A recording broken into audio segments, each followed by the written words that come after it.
We all want to know how to cultivate a lasting relationship. That is, those of us who want to be in a relationship. Let's face it, right? You might be tired of getting in situations where it seems to start off with a bang and then it just fizzles out. You might be wondering what is the key to cultivating a lasting relationship, not a perfect one, but a lasting committed relationship where you feel fulfilled and you feel like your partner is in it, you're in it, and it's just all gravy, right? I'm Dr. Nicole. Welcome to the channel. Don't forget to subscribe so you can hear more about healthy boundaries, healthy relationships, and healthy feminine energy. All right, let's get to it, right? How to cultivate a lasting, healthy relationship. I think sometimes we forget to put that word lasting in because these days things seem so fleeting, right? Everything is a swipe, a situationship, an entanglement, something that somehow doesn't seem to carry the same commitment that we think of when we think of marriage and when we think of being with someone long term, right? There are some secret ingredients. I'm calling them secret ingredients because we probably don't talk enough about them. We're not as clear and explicit about them as we need to. But these are some key ingredients, and they may feel like secret ingredients that you need to know in order to be able to build a lasting relationship. It doesn't just happen overnight.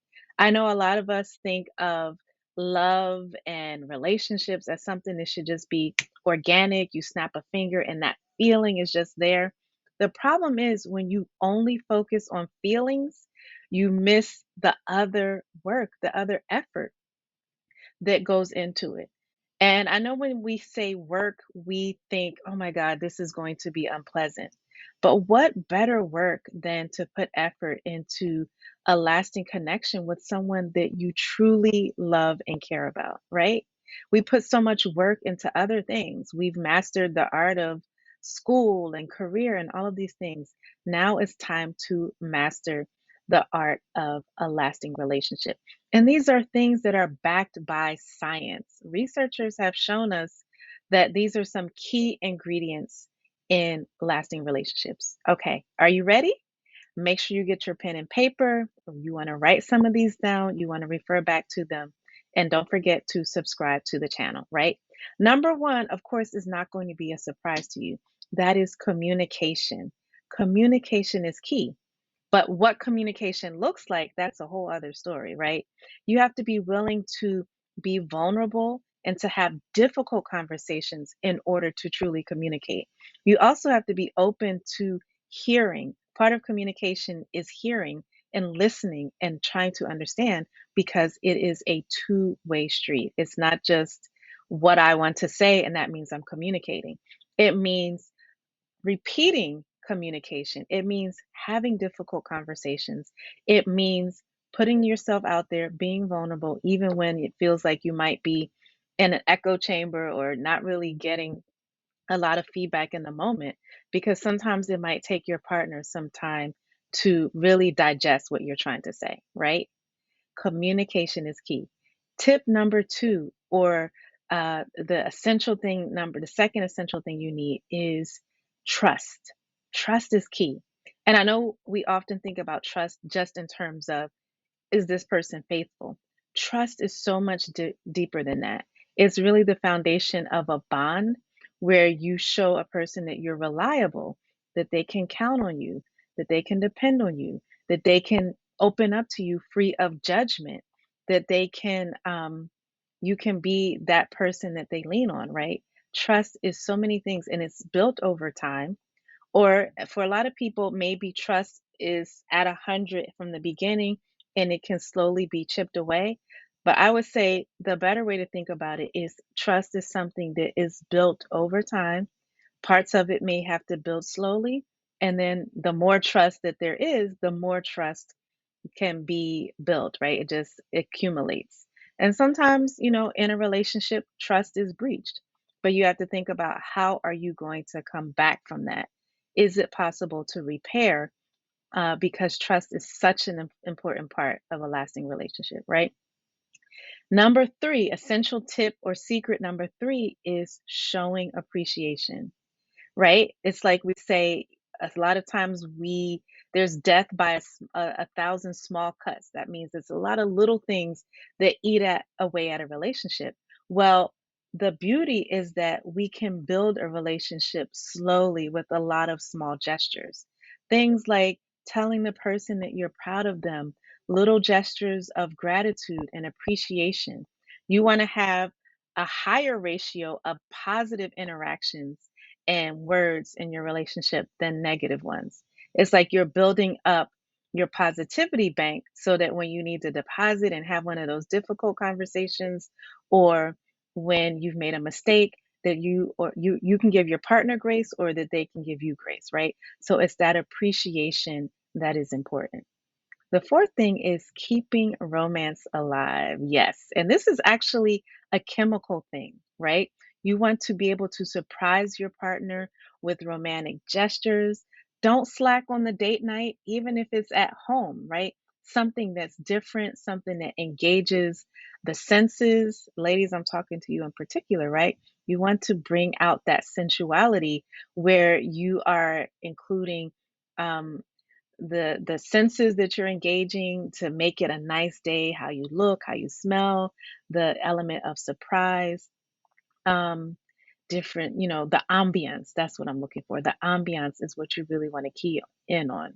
And this is a chemical thing, right? Because when you allow yourself to keep the romance alive and spark those chemicals, you're sparking dopamine, which is the pleasure neurotransmitter that makes our partner anticipate something new and different and exciting for us.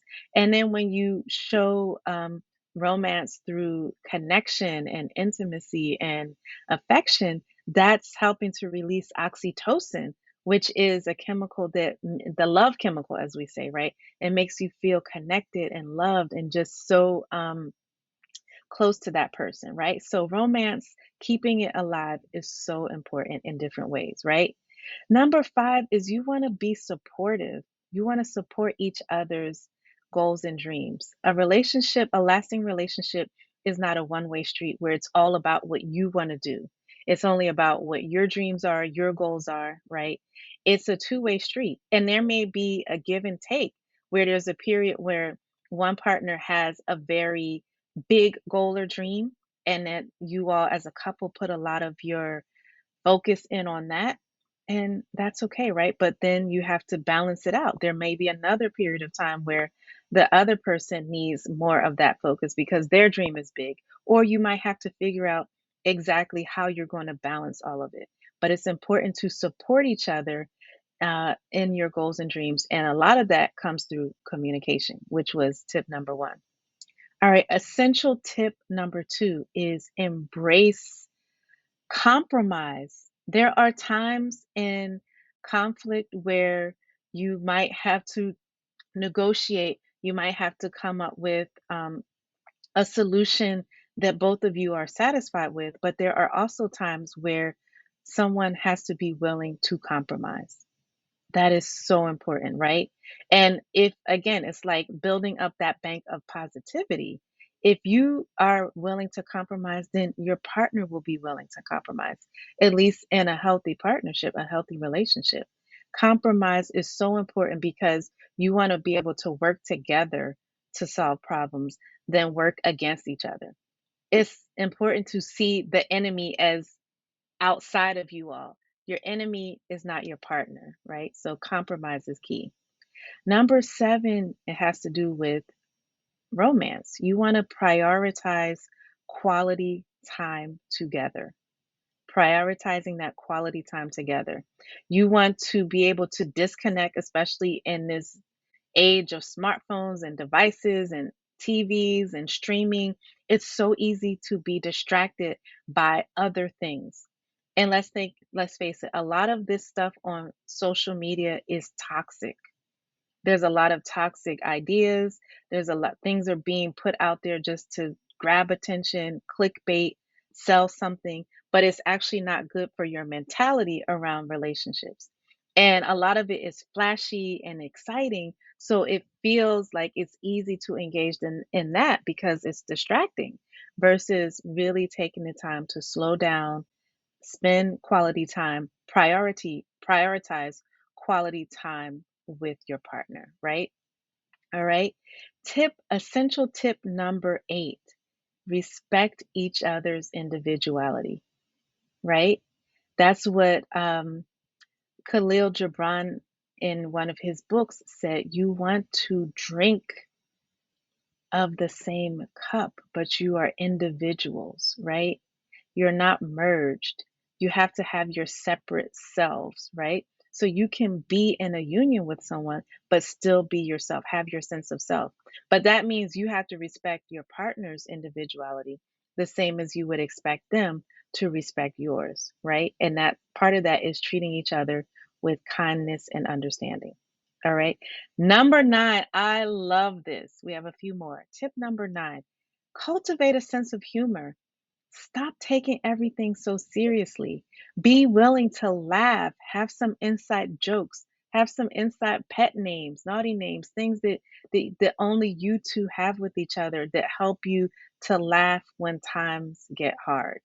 Humor is the best medicine, and what better way to bond you with your partner than to have a sense of humor?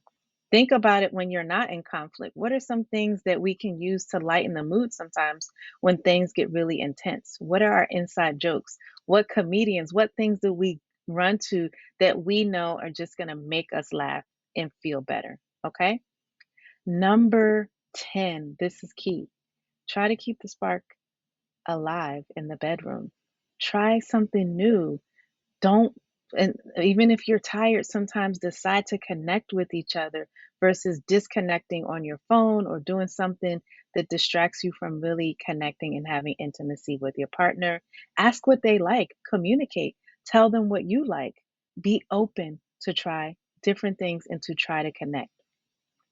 Number 11, right? Embrace self care. You can't not pour into your partner if you are an empty cup. And encourage your partner to experience or prioritize and embrace self care too. You each should be taking care of yourself physically, intellectually, mentally, emotionally, and spiritually. Try to be your best self for yourself so that you can then be your best self for your partner. Number 14 is celebrate each other's successes. Their win should be your win, right? Be genuinely happy for your partner, not competition, not thinking it's an ego thing, it's a pride thing, who did it best, who's the best. No, celebrate their wins as if they were yours, okay? I have a couple more. Um, the other one is number 14. I want you to think about never stopping the journey, learning and growing together.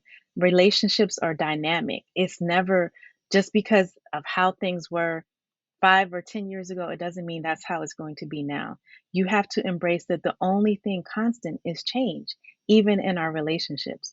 But the thing that will help you to grow and continue to learn together are some of those things, those foundations you built of communication. So you can talk about changes, trust, um, really having each other's back. That's going to help you to learn and grow.